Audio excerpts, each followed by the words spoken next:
Bueno, podríamos decir que era la última salida del año, pero no. Aún saldremos una o dos veces más, pero esto era tan solo la comida de Navidad de este glorioso grupo Motocustom Valencia.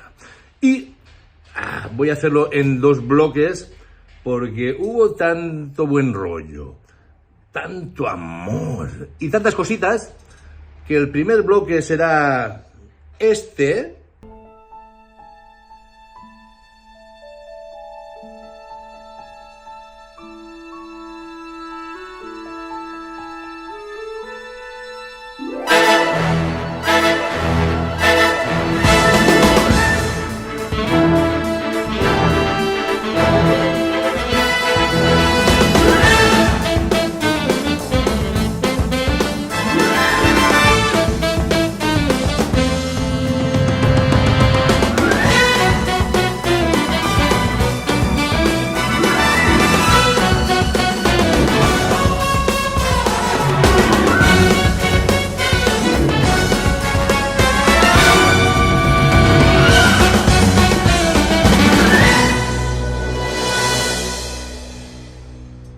Que cómo está el patio, ¿eh?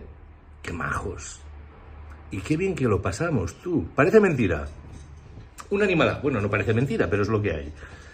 Y ya un poquito el segundo bloque será para rematar faena, porque claro, rodamos, bailamos, nos reímos, comimos, hasta trasnochamos, tú. Llegamos a casa de noche.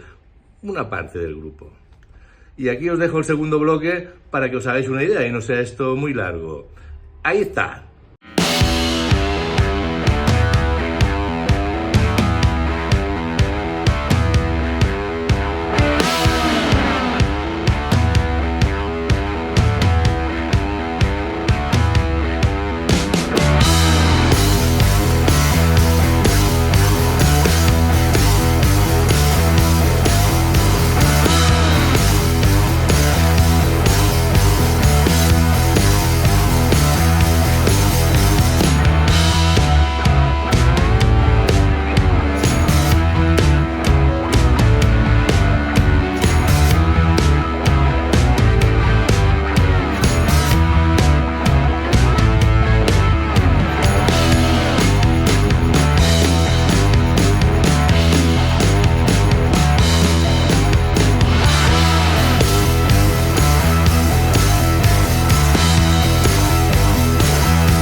Y eso es todo, amigos.